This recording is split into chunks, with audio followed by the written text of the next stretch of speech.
Lahore is the heart of Pakistan. That's much I will say. And I think there is a certain energy about it, certain vibrancy, that deep rooted culture.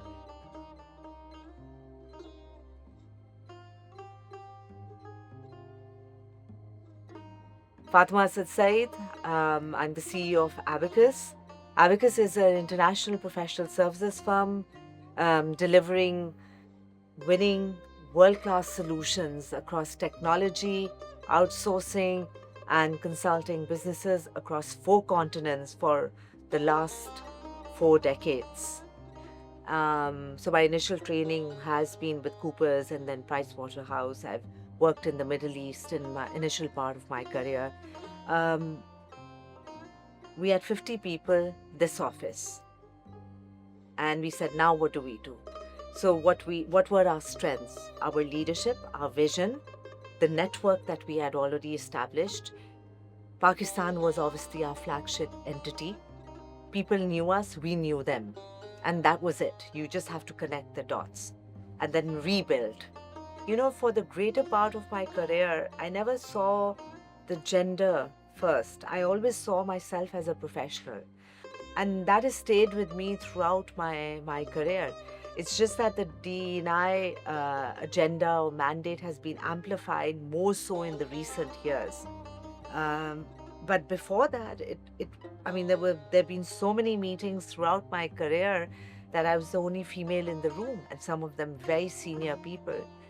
But what happened was I got a lot of support from male colleagues as well as even counterparts, because they trusted, they had confidence that if I was there, and I'm very lucky, and I'm very grateful to them that they instilled that confidence. But that is a two-way street. Trust is a two-way street. So if you are focused on making someone else successful, it comes back to you in a good way. And that's where the institutionalization of any organization lies. And I started my board journey after my own organization, Abacus, being appointed over there, um, was on the non-for-profit. Because in my capacity as a corporate executive, I just felt it's very important for us to, in parallel, give back to our community.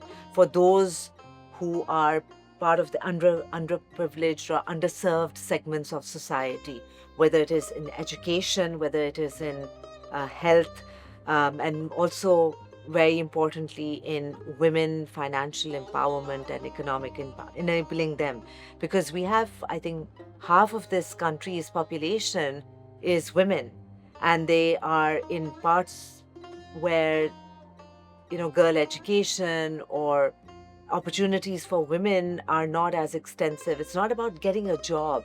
It's about having respect and dignity to serve.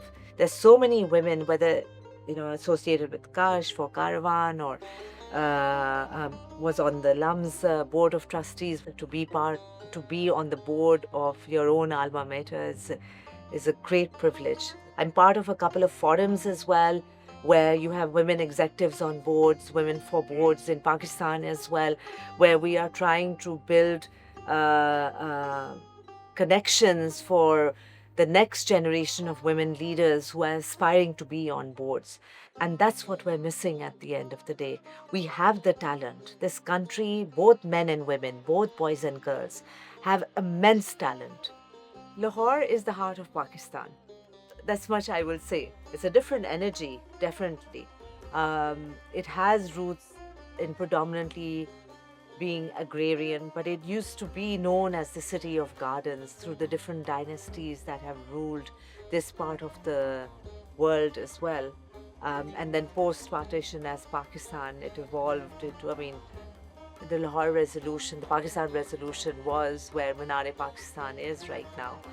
So I would like to say that that's where the idea of Pakistan was born.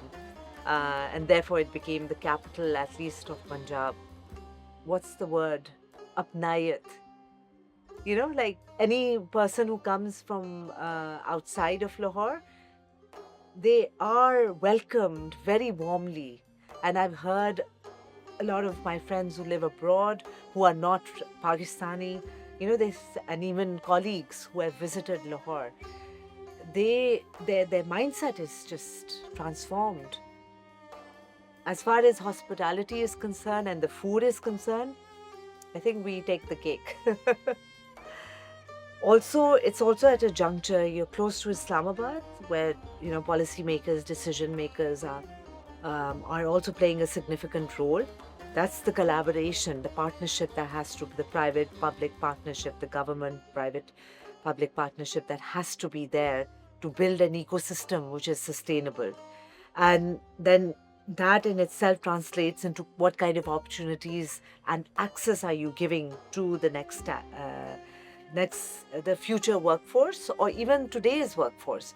Because of the technology disruption, that transformation has to translate not only in terms of the tech skills being utilized, but also the reskilling and upskilling that is taking place and should take place in the organization.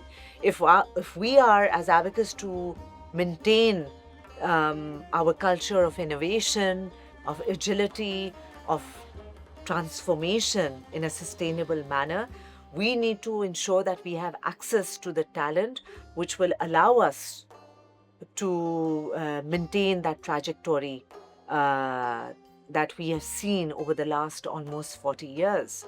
So technology, then outsourcing, starting our BPO in 2008, then going into digital transformation, which is AI, the relationship we have with Google Cloud. Every 3-4 years, there's a pivot. And what has complemented it is the human capital transformation, because that's one of the first relationships with SAP, with Mercer, because you can go so far without your people.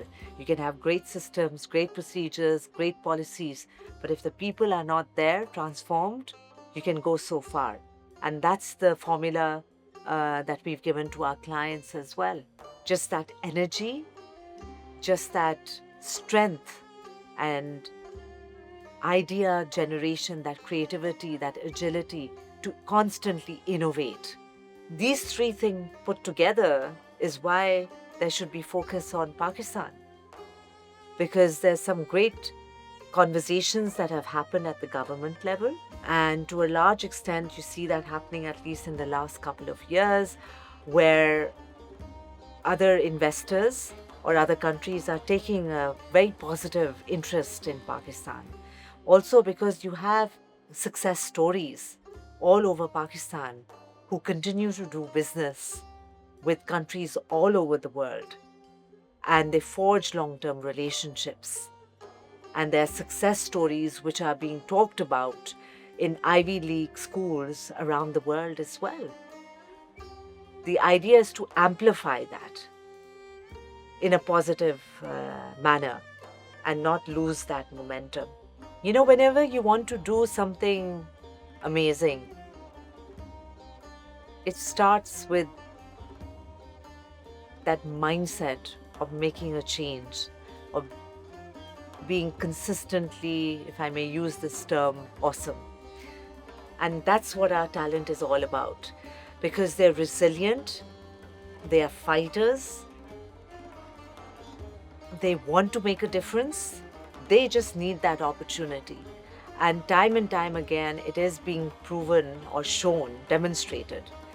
It is being demonstrated that when we serve or we deliver solutions or services or solve problems for countries that we export to from a technology perspective, or even products as well, we are recognized as world class.